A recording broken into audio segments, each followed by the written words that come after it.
Welcome to Next Level Play Therapy, a weekly podcast dedicated to supporting the next generation of child and adolescent therapists to provide exceptional play therapy services. We'll explore all things play therapy to elevate your work with children and adolescents using the therapeutic powers of play. I'll discuss practical tips and ideas so you can provide a transformative experience for your young clients and make a real difference in their lives. So get ready to take your play therapy skills to the next level and make a lasting impact in the lives of children, adolescents, and families.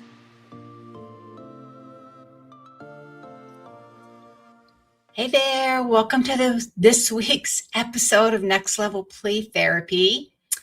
And today we're going to talk about something that comes up a lot. And that is, how do you figure out if your client is making progress in play therapy?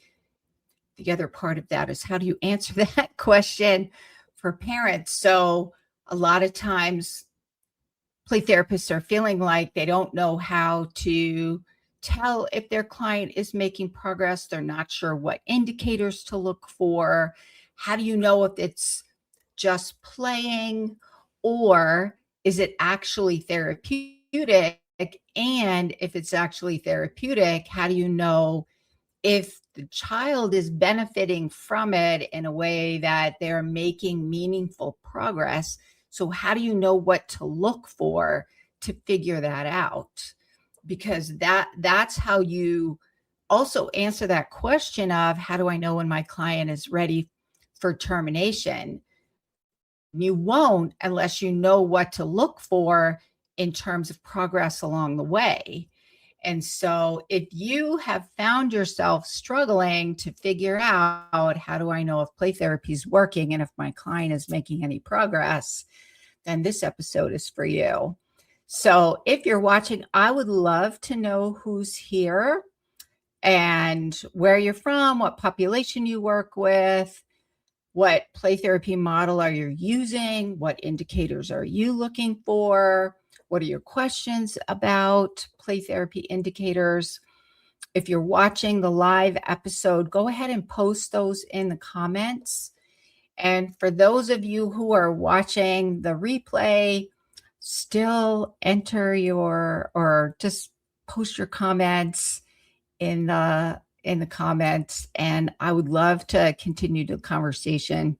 For those of you listening to the podcast episode, feel free to hop over to YouTube and post in there, or over to Instagram and message me with your questions at Renewing Hearts Training.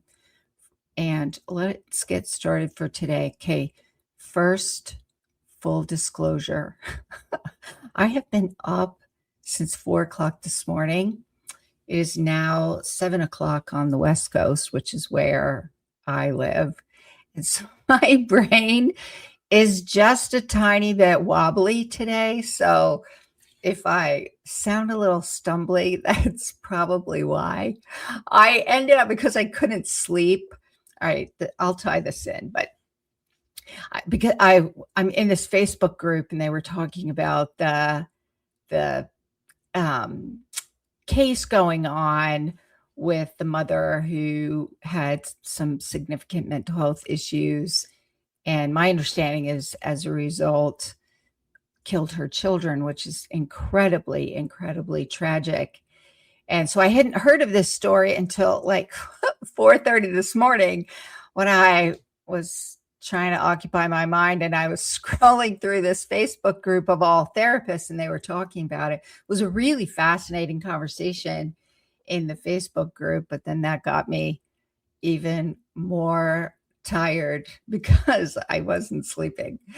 And so anyways, tying that into therapists, and there was a lot of clinical discussion and clinical decision-making going on there, which I find fascinating.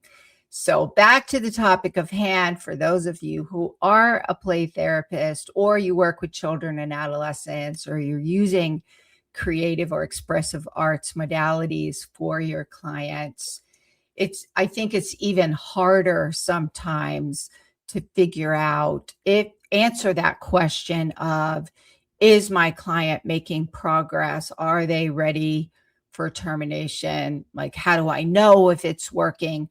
Because a lot of times we're using expressive modalities and not kind of the traditional talk therapy where we can check in with our adult client and say, how do you feel like you're doing? What progress do you feel like you're making? How close do you feel like you are to being ready to successfully graduate from counseling? We don't do that, especially the younger the child. We're not going anywhere near any version of that. And so this question of how do we identify if progress is being made is really important when you're working with children and adolescents and you're using more expressive arts modalities. And play therapy is one type of expressive arts modality. So that's the topic for today. Feel free to join in the conversation and let's get started. So the topic for today is stop guessing, 3 indicators that play therapy is working.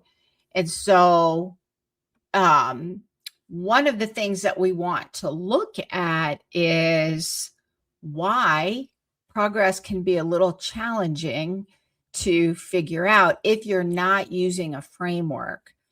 And so it is hard to measure if you don't know what to look for. And a lot of times my experience has been doing consultation for the last 20 years. There's a similar theme that I see over and over and over, and that is not knowing what to look like because you're not really using a framework. And what'll happen is most play therapists will do one or more of the following 3 things, or any version of these 3 things. And it doesn't give you the full picture of, is your client making progress and is play therapy even working? So one of the things that play therapists will do is look at behavior, which makes sense. And we do want to look at behavior. So I don't want to say this isn't something that we use. I use it all the time, but it's only one clue to figuring out the question of, are they making progress and is play therapy working? And so if you're looking at behavior, that's only going to give you part of the answer. And here's why. Sometimes what'll happen is you'll see changes in the play therapy room, in the playroom. You're looking at their themes, you're looking at what's going on, you're kind of matching that up to your play therapy model and getting a sense of what's going on. But they might not have made the changes outside of the playroom. Or the opposite of that might be that you might see really quick, immediate changes, and the deeper level root has not fully been healed. So the likelihood it'll come back is higher because you haven't really gotten at the root. So if you're only looking at behavior, then it's not going to give you the full picture. Let's see. All righty. The second thing that you may want to look at, or what I find play therapists are looking at, is they're just kind of not sure what to look at. So they don't really have any particular indicators of what they're looking for. And so they don't know what to look for, which means then they're kind of watching and hoping. I find this happens a lot. They're kind of hoping at some point in time they'll be able to figure it out. So they're in the sessions, and this is usually where a little bit of imposter syndrome kicks in. This is usually where what I call the spaghetti against the the spaghetti against the wall syndrome kicks in because you start worrying that you're not helping your clients and play therapy is not working. So then you start getting really directive and coming up with all kinds of play therapy activities because you don't know what to look for to see if it's actually working. And so you're not necessarily sure what to look for or how to make sense of it to give you some of those clues. So those are two of the indicators. Sorry, I was just looking at my notes here. Oh, the other indicator, so there was another one. I think another one that play therapists look at is if they can get the child to talk about it.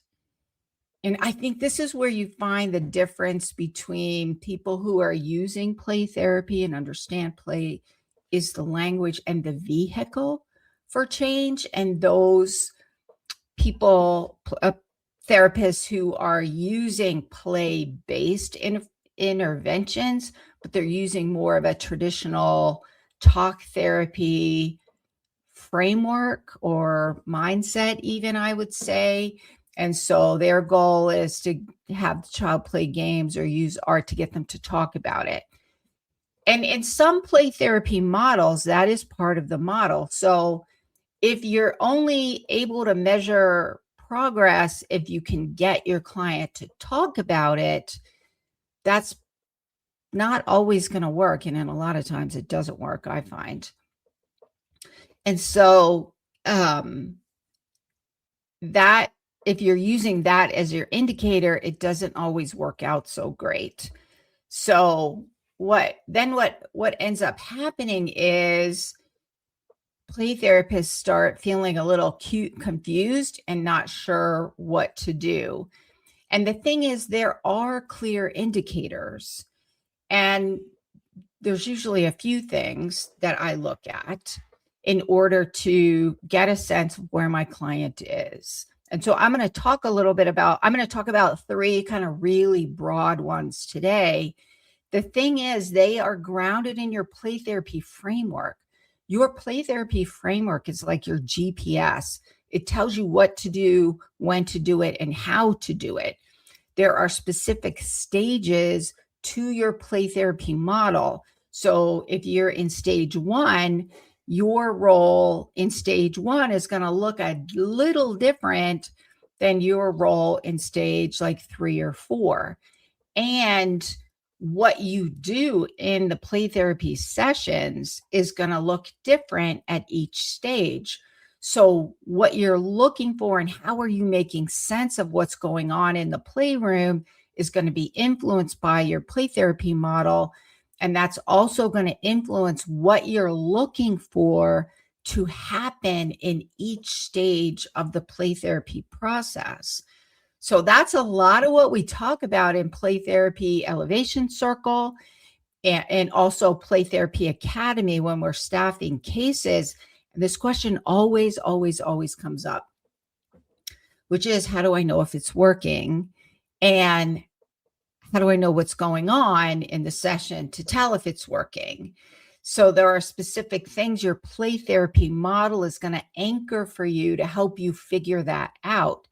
If you don't have a play therapy framework that you're operating out of, then that's likely why you might feel lost and start second guessing yourself along the way. That's what I notice comes up and happens a lot.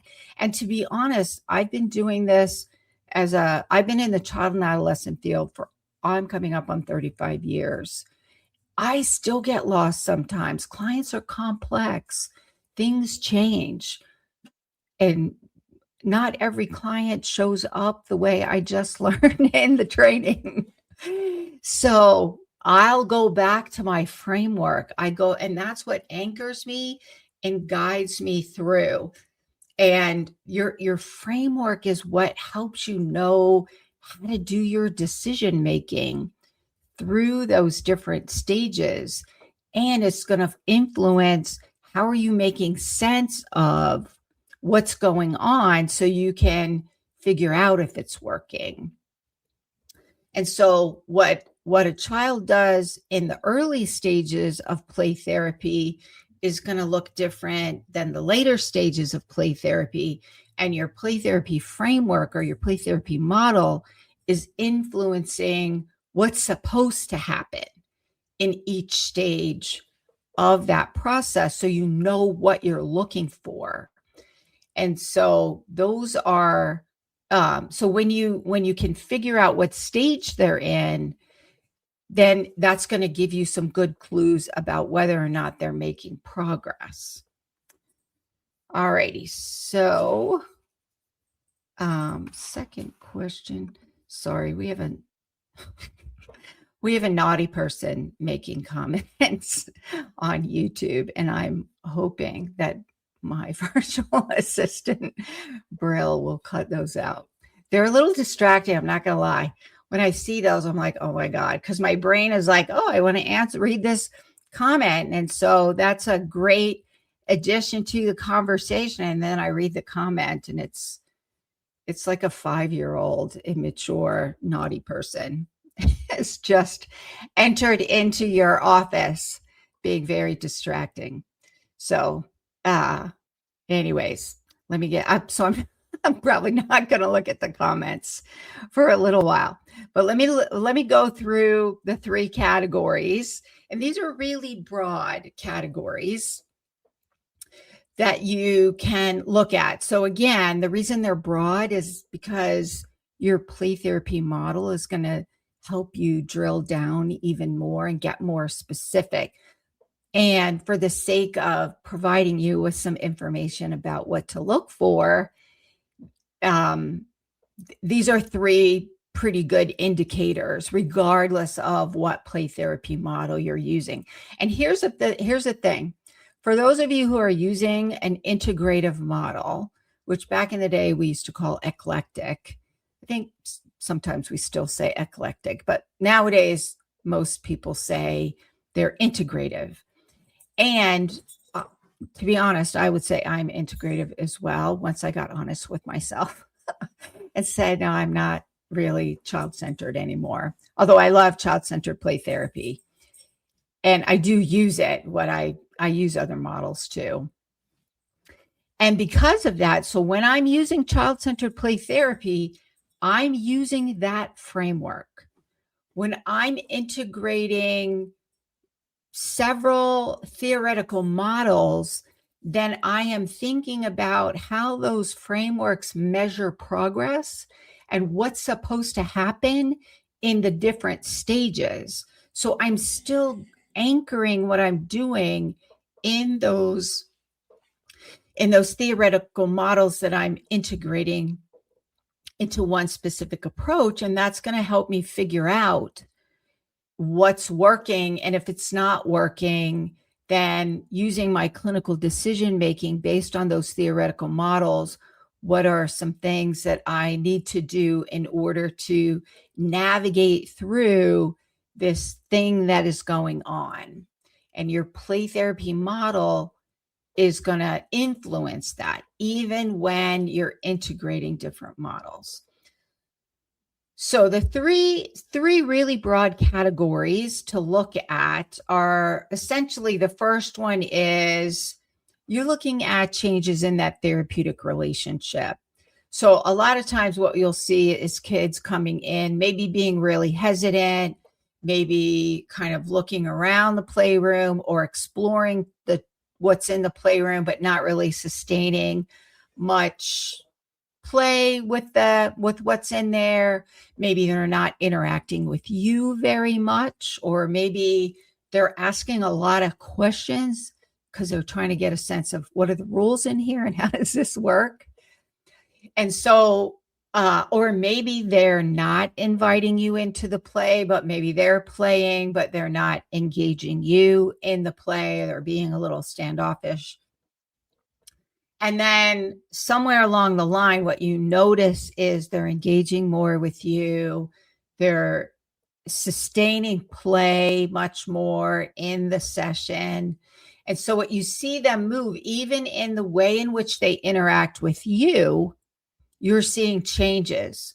So maybe in the beginning, they're guarded, and then maybe 4 or 5 sessions down the road, now they're giving you some very painful shots, or they're wanting to, uh, have a rambunctious sword fight, and you're getting killed off and maimed in many different ways, brought back to life, and then maimed again. So you can see some of that aggression in there, whereas before, in the beginning of the session, they wouldn't have done that.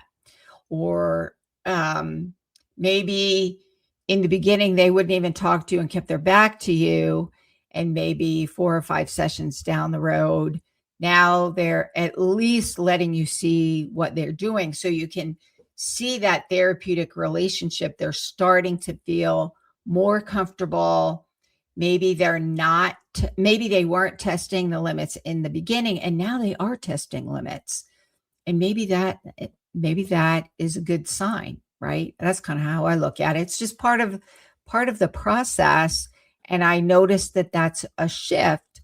And I also know, especially how my play therapy model defines that, what stage we're in, because then I know what needs to happen after that to indicate progress. And so you want to look at how they're interacting with you and any changes in that therapeutic relationship. Because one of the things that we also know is that children can't really engage in the deeper level healing process until they feel safe. This is true for grown-ups as well, because it requires vulnerability and trust. And so in order to do that, they have to feel safe in there.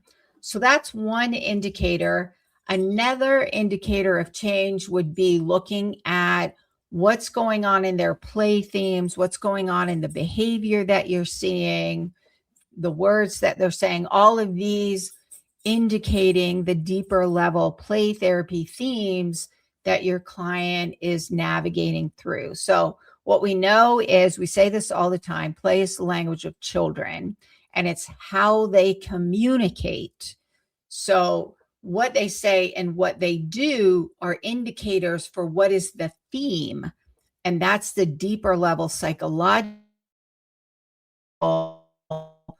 thing going on for that child. If you're interested in learning a little bit more about play themes, I have other episodes that you may want to go and watch. Also, I have some blogs on my website. So if you're interested in previous episodes, podcast episodes, or the live stream episodes, you can watch those over on YouTube, or pop over to my website at rhplaytherapytraining.com. And there's more information about that there. For the sake of this conversation, how do you identify if progress is being made or if it's actually working? Then one of the indicators is looking at the play themes, those patterns from session to session to session, and also tying that into your play therapy framework, because that's going to give you an indication of what is supposed to be going on at certain stages. What is it that you're looking for? So some of the things that you're looking are, what are the themes going on? So maybe in the beginning, you see the child engaging in really aggressive play. Maybe you've been handcuffed over and over, or put in jail, sword fights, or maybe they're playing in the kitchen and they're making food and they're putting poison in the food for you. Or they're playing with the baby dolls and the babies are being naughty, some of these types of themes. And then maybe 3 or 4 months down the road, now you're seeing them play out more nurturing themes. So maybe you're not getting killed off 97 times anymore, or handcuffed and thrown in jail. And maybe now there's more nurturing play in terms of maybe in the kitchen. Now we're playing with food in a nurturing way, or we're taking care of the baby dolls in a nurturing way. or in the sand tray, you're seeing the themes that might be going on underneath the aggression. Like if the child's parents are getting divorced, and maybe in the beginning there was a lot of aggression, and then maybe in the sand tray now you're starting to see wedding figures show up in the sand tray, and they're beginning to explore some of those attachment family changes that are going on. And so the themes are going to shift throughout the stages, and based on your play therapy model, you're looking at what those changes are, but the themes will give you a really good indicator. And you want to watch for themes over time and how they shift. And so that'll give you some of the information you need in order to see if play therapy is working, and if your client is making progress. And keep in mind, sometimes children will progress and then something might come up, then they might regress for a little while. So it's not uncommon that things go back and forth until they make it through everything that they need to work through and can successfully accomplish that deeper level healing. So the third indicator that you want to look for is what I would call changes in self-regulation and agency. So what do I mean by that? So if we look at this I'm going to look at this from an attachment lens, because I feel like you can apply an attachment and neuroscience lens to most play therapy models. But if we're looking at an attachment lens, and we're kind of looking at the attachment relationship influences a child's beliefs about themselves, others, and relationships. Keep in mind, though, sometimes you can have a really strong, secure attachment relationship and the child is struggling. And this is where we want to look at also maybe some neurodiversity and how that might be influencing beliefs about self. So if I'm looking at this from that neuroscience and attachment lens, these are the things that I'm going to look at. But what I know is when children have positive beliefs about themselves more often than not, right? Then they are more regulated. They adjust to changes better. Their belief systems aren't negative, so then they're not activating these either shutdown or meltdown responses. So that's a lot of the work that we do as play therapists, is helping to shift those internal struggles, some of which are greatly influenced by beliefs about themselves. And so when they're starting to feel better about themselves, when the world around them is starting to feel safer, because maybe it's a safety and trauma issue, and their beliefs about the world is that I'm not safe or people are bad. Well, they'll probably go into fight, flight, or freeze mode with that. So what we know is when healing starts to happen internally, we will see the external changes with that. So we also know that children engage in internalizing behavior or externalizing behaviors. And so we'll see a shift with that when they start feeling better about themselves. And the other thing is that idea of agency, where they feel more confident to ask for what they need, or to let other people know what they need, or figure out ways to get their needs met.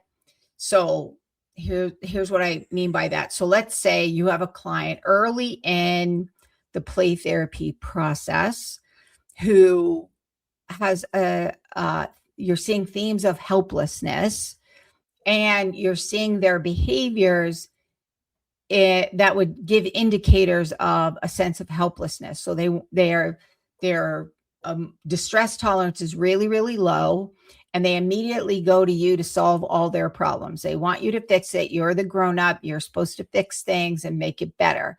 And so what they don't do is they don't get the sense of I'm capable. Or if we use some of our C's from Adlerian play therapy, have courage to try something. And I am capable in order to do these things. And so in the beginning, they may kind of abdicate effort or responsibility. Those are, I don't know if I love those words, but they're a good place to start. I think you get what I mean. And so then maybe as they're starting to feel more confident in themselves, or maybe they're increasing their ability to tolerate distress and have experiences of being capable, having courage to do that, then you start seeing that they're able to do things for themselves that they really need to do in order to feel capable. If we think about Erickson's stages of social emotional development, that school age time of initiative versus shame and guilt. And are they able to take that initiative to do that because they feel competent to do that? And so another indicator of progress would be you start seeing greater capacity for self-regulation, meaning they're not shutting down as much or they're not exploding as much. And they also have that sense of competence where they can seek out what they need and do things in a way that help them to feel capable. So, and that's part of that therapeutic progress, because we're looking at where they are developmentally and what within that developmental stage, what would we typically look for in that stage? And is this client able to demonstrate those developmental tasks, including where are they in terms of feeling competent and capable to have that sense of agency for themselves? So these are three categories, or three indicators to look for to measure progress. And so the other thing is, I do want to let you know about what's coming up as well. So I'm actually going to go a little deeper into this whole framework process and stop second guessing. I have a workshop, a webinar, a free webinar coming up on Sunday, August 23rd. So 4 days from now, I'm going to go much deeper with this on August 23rd in my free webinar. And we're going to be looking at how these indicators kind of connect with the framework and how that influences your clinical decision making going forward, and what are ways in which you can use your framework, use your clinical decision making, and also use support in order to stop second guessing. And so the other thing is, so if you're interested, that webinar is called How to Provide Play Therapy Without Second Guessing Every Clinical Decision, Even Complex Cases. So we're going to put a link in the comments. So register today, register soon so you don't miss it. It's 90 minutes. I'm going to try and get it closer to an hour, but it's 90 minutes. How to provide play therapy without second guessing every clinical decision, even complex cases. We're going to kind of take a deep dive into a 3-part framework that I have seen work over and over and over and over. And when these 3 parts aren't present, that's usually when people struggle. And then the other thing that I want to let you know about is, so the webinar is on Sunday, August 23rd. After that, enrollment is going to open up for my play therapy membership called Play Therapy Elevation Circle. It's a community where you can get access to support. We staff cases.